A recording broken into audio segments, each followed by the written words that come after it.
देश विदेश की सच्ची खबर सच के साथ।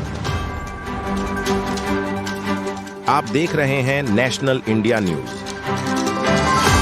नॉर्थ बंगाल की मालदा जिला के इंग्लिश बाजार इलाके में काउंसलर की हत्या और इस हत्याकांड की जांच में सीआईडी के साइबर एक्सपर्ट आए हैं और साथ ही अदालत ने फैसला सुनाया है। काउंसलर दुलाल सरकार हत्याकांड मामले में आज नरेंद्र नाथ तिवारी और सपन शर्मा को कोर्ट में पेश किया गया।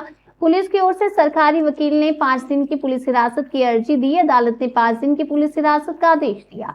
इस बीच आज दुलाल सरकार की ओर से कोर्ट में मौजूद रहे और मृतक पार्षद की पत्नी का जवाब सुना, क्योंकि वह खुद एक वकील है। मृतक तृणमूल पार्षद की पत्नी चैताली घोष सरकार ने कहा कि मैं खुद एक वकील के रूप में यहाँ आई हूँ।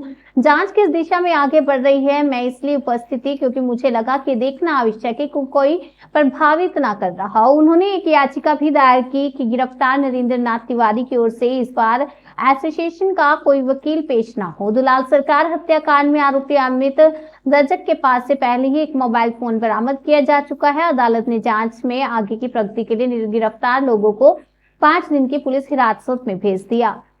बरामद मोबाइल फोन में दुलाल सरकार की हत्या से पहले और बाद की बातचीत समेत कई जानकारियां मिली और साथ ही गिरफ्तार किए गए सभी 7 लोगों की आवाज के नमूने भी इकट्ठा किए गए थे। आपको बताते चले, हत्याकांड की जांच साइबर विशेषज्ञ ममता चक्रवर्ती ने शनिवार को मजिस्ट्रेट के सामने आरोपियों के फोन से एकत्रित किए गए नमूनों की जांच की। आरोपियों ने किसको फोन किया या किसने उन्हें फोन किया, मोबाइल चैट की भी जांच की जाती है। मोबाइल के मैसेज चेक किए जाते हैं। इस दिन मजिस्ट्रेट के समक्ष सभी परीक्षण किए गए और घटना की जांच में मोबाइल पर बातचीत और चैट एक सबूत है। बदमाशों की लोकेशन भी ट्रेस करने की कोशिश की जा रही है। कभी कभी पुलिस आपको चकमा देने के लिए उनके लोकेशन नेपाल, कभी उत्तर प्रदेश, कभी बिहार, कभी सिलीगुड़ी जैसी अलग अलग जगहों पर दिखाती है। वे पुलिस की आंखों में धूल झोंकने के लिए जगह जगह घूम रहे हैं। आज के तो কি হলো মানে সাংবাদিকরা দেখলেন পুলিশ 5 দিনের জন্য আবার রিমান্ডে চেয়েছে, তদন্ত চলছে। আমরা অপেক্ষায় আছি যে আসল দোষী যে সে বেরিয়ে আসবে, আমরা সেটা অপেক্ষায় আছি। বলছি যে আপনি কি নিজে কোর্টে আমি নিজে লয়ার, ওই জন্যই আমি এসেছি যে কোন দিকে কি যাচ্ছে এবং কোন দিকে কে প্রভাবিত করার চেষ্টা করছে সেটা আমার দেখা দরকার ছিল। আমি সেই জন্য আপনি কি নিজেই মুভ করছেন? না, মুভ করছে, সবাই করছে, আমাদের লয়াররা। তার মধ্যে কি আপনি আছেন? আমি তো এখানে কমপ্লেন করেছি, আমিও সাথে এখানে না ডিফেক্টো অ্যাজ এ ডিফেক্টো আমরাও সবাই একসঙ্গে আছি। মানে আপনি নিজেও আছেন, আর লয়ারদের যারা আছে তাদের সঙ্গে আমি তার মধ্যে আপনি আসবেন অ্যাজ এ লয়ার। বলছি যে একটা পিটিশন করেছেন আপনি, যে কেউ যেন একটা পিটিশন করেছেন, এটা আমাদের সিস্টেমে রয়েছে যে লয়াররা তাদের পরিবারের সাথে বা তাদের সংক্রান্ত কিছু ঘটলে সেখানে অন্য লয়াররা দাঁড়াবেন না, সেটার জন্য আমি প্রেয়ার করেছি। আর 5 দিনের পিসি দেওয়া হবে, তাহলে খুশি? খুশির ব্যাপার নেই এখানে, কোনো রকম খুশির ব্যাপার নেই এখানে, সবটাই দুঃখের ব্যাপার। একটা মানুষকে এভাবে মেরেছে এবং বেশ কিছু সাংবাদিক যারা নিজেদের ইচ্ছে মতো যা খুশি তাই বলে যাচ্ছে, আমি অবজার্ভ করছি। আমি আগামী দিনে নিশ্চয়ই এটা দেখব। না বলছি যে পিসি যাওয়ার কারণ কি? পিসি চাওয়ার কারণ হচ্ছে এদের প্রথম দিন তো 3 দিন পিসি দিয়েছিল, তো 3 দিন পিসি দেওয়ার পরে এখনও পর্যন্ত ইন্টারোগেশন চলছে এবং ডে বাই ডে এটা ডেভেলপমেন্ট হচ্ছে। এবং এই কেসে একটা ওপো F11 একটা smart mobile phone already recovery হয়েছে শুটারের কাছ থেকে, এবং সেটা ইলেকট্রনিক্স এভিডেন্স হিসেবে সেটা আমরা এখনও পর্যন্ত প্রসিডিওরে আছে, এই স্টেজে আছে। এবং আজকে এই কেস ডেভেলপমেন্টের জন্য আবার 5 ডেজ আবার ফার্দার পিসি প্রেয়ার করেছে এবং লার্নেড কোর্ট সেই পিসি গ্র্যান্ট করেছে, এটাই আছে। বলছি প্রোগ্রেস কি সাহেব কেসে?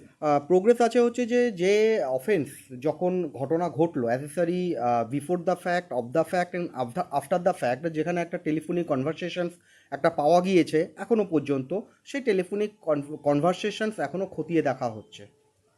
বলছি এছাড়া কোনো তথ্য স্যার যেটা? আমার কাছে এরকম কোনো তথ্য নেই। আমি শুধুমাত্র ইনভেস্টিগেশনের পার্টটুকুনি বলতে পারবো, এর বাইরে কি আছে অফ দ্য রেকর্ড আমি কিছু বলতে পারবো না।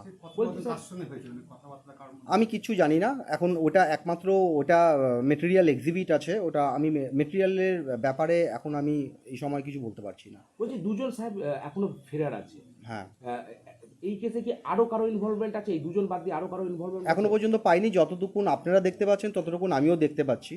এর বাইরে এখনো পর্যন্ত কিছু আসেনি, এবং এটা আমাদের এসপি সাহেব কমপ্লিটলি মনিটরিং করছে, এবং আইও এটাতে এখনো পর্যন্ত অনেক কিছু ইম্পর্টেন্ট ডকুমেন্ট আছে যেটা এসপি আমাদের সুপিরিয়াররা কমপ্লিটলি তারা নিজেরা করছে নিজের মতন করে। সুতরাং এটা এখনো পর্যন্ত কমপ্লিট ডিসক্লোজ হচ্ছে না, তার কারণ এখনো পর্যন্ত এন্ডে এখনো পর্যন্ত পৌঁছাতে পারিনি তার জন্য।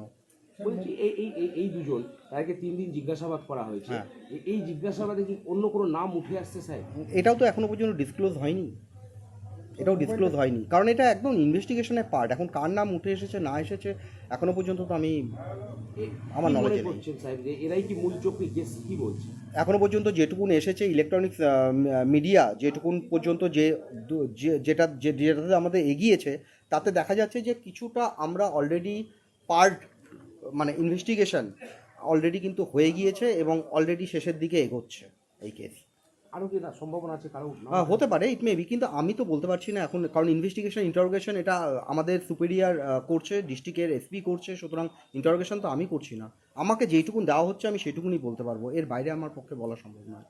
এই দুজনকে আরো ইন্টারোগেট করার প্রয়োজন কেন স্যার? সম্ভাবনা আছে আরো নাম জড়িয়ে থাকার? অ্যাকচুয়ালি কি, যখন মানুষকে অলরেডি ডিটেন করা হয় তখন মানুষ নিজেকে বাঁচার জন্য আরও কিছু জনের নামও বলে দিতে পারে, এবং তারপরে শুধুমাত্র নাম বললেই হলো না, এবং তাদের কোজেন গ্রাউন্ড না থাকলে তো অ্যাকচুয়ালি আমাদের ডিপার্টমেন্ট কখনো তাকে অ্যারেস্ট করবে না, এবং সেই কোজেন গ্রাউন্ডগুলোকে খতিয়ে দেখার জন্য তাদেরকে পুলিশ কাস্টডি নিয়েছে। মানে কিছু নাম এটা বলেছে? বলেছে। মোবাইলটা কার কাছে উদ্ধার হয়েছিল?